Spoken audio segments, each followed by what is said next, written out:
Hi friends, welcome to my channel. ছিল Alsatian কুকুর, হয়ে গেল দেশি নেড়ি কুকুর। কী ব্যাপারটা ভাই? জানি আমার আমার বাড়ির কুকুরটা তো একবারে অ্যালসেশিয়ান কুকুর, বিশাল বড় অ্যালসেশিয়ান কুকুর। কিন্তু এটাকে তুমি কেন বলছো নেড়ি কুকুর বলে? ঘটনাটা একই রকম। আমরা জানতাম যে বকেয়া দিয়েছিল, সে সরকার বলেছিল যে আমাদের টোটাল বকেয়া দিয়ে হবে 41,770 কোটি, যেখান থেকে আমরা পে করেছি 6,600 কোটি, আর বাকি আছে 35,170 কোটি টাকা। জানতাম এটা একটা অ্যালসেশিয়ান কুকুর, কিন্তু হঠাৎ নেড়ি কুকুর হয়ে গেল। যে স্ট্যাটাস রিপোর্ট যে জমা দিয়েছে এই ওয়েস্ট বেঙ্গল গভর্নমেন্ট, তারা বলছে যে আমাদের আর বাকি আছে 11,983 কোটি টাকা। ভাই, 35,170 কোটি কী করে 11,983 কোটি হয়ে যায়, সেটা কিন্তু তার ব্যাখ্যা তারা দিয়েছে। তারা পেমেন্টটাকে দুভাবে ব্যাখ্যা করেছে: 2008 থেকে 2015, 2016 থেকে 2019, এবং তারা এখানে পরিষ্কার করে একটা রূপরেখা দিয়েছে। 2016 থেকে 2019-এর মধ্যে ইন সার্ভিস 5,184 কোটি, পেনশনার্স 2,275, বা 2008 থেকে 2015 ইন সার্ভিস 1,174, এই নিয়ে বাকি আছে 11,983 কোটি টাকা। এখন এটাকে সুপ্রিম কোর্টের বিচার করবে যে এই টাকাটা হঠাৎ করে কেন কমে গেল, সেটা তার কমপ্লায়েন্স রিপোর্ট বা তার স্ট্যাটাস রিপোর্ট থেকে তারা বিচার করবে। কিন্তু যে ব্যাপারটা হচ্ছে সবচেয়ে আমাদের অবাক লাগছে, এআইসিপিআই অনুযায়ী ডিএ আমাদের পাওনা ছিল। আমরা প্রথম থেকেই বলে আসছি যে যেটা তৎকালীন অর্থমন্ত্রী 2009 সালে রোপাতে একটা লাইন লিখে গেছিলেন যে 1981 সালকে 100 পয়েন্ট ধরে 536 বেসিস পয়েন্টে all India consumer price index অনুযায়ী সমস্ত বকেয়াটা মেটাতে হবে। কিন্তু দেখা গেল যে এ সরকার একটা স্ট্যাটাস রিপোর্ট দিয়েছে যে ডিএ নিউট্রালাইজেশন। কার না নিউট্রালাইজেশন?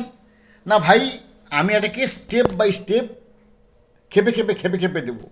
অর্থাৎ এআইসিপিআই অনুযায়ী ডিএ না দিয়ে এআইসিপিআই 85% দিয়ে দেবো।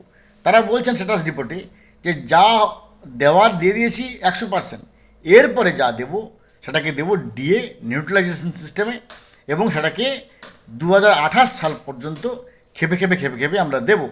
এখন এই ডিএ নিউট্রালাইজেশান যদি 85% হয়, যদি আমরা সহজ করে ধরে নিই যে 100 টাকা আমি পেতাম, সেই 100 টাকার 85 টাকা আমাকে দেবে বলছে, তাহলে আমাদের প্ল্যান ছিল যে আমরা 100 টাকা পাবো এখন। কিন্তু এখন জানতে পারছি যে 100 টাকা দেবো না, 85 টাকা দেবে।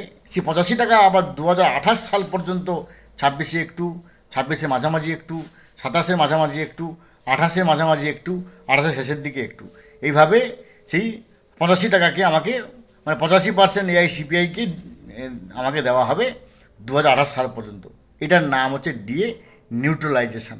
এখন এই ফন্দি বা এই বুদ্ধি কার আমরা জানি না, বা এই সমস্ত মাথা থেকে কার বুদ্ধি হয়েছে আমরা জানি না। যাই হোক, আমাদের আন্দোলন জারি থাকবে। আগামী সুপ্রিম কোর্টের এখনও পর্যন্ত আমাদের শেষ আশ্রয় আছে। আমরা যখন প্রথম থেকে আন্দোলন চালিয়ে আনতে পেরেছি, শেষ পর্যন্ত আমরা অবশ্যই এটাকে চালিয়ে যাব।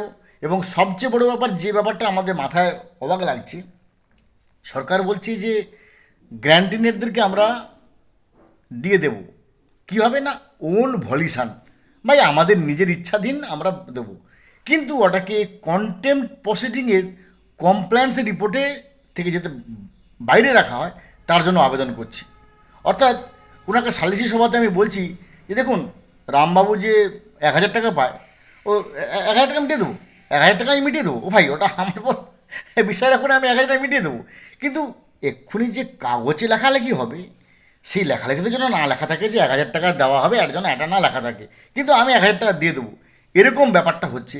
সরকার বলছে যে গ্যান্ডিনেটকে আমি ওন ভলিউশনের দিয়ে দেবো, কিন্তু কন্টেম্পট প্রসিডিংস যে কমপ্লায়েন্সে যেন ওটা না উল্লেখ থাকে। তা কেন, এটা কিন্তু আমাদের মাথায় আসছে না।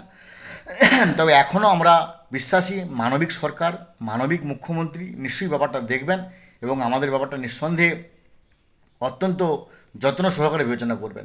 ভালো থাকুন, have a good day, thanks.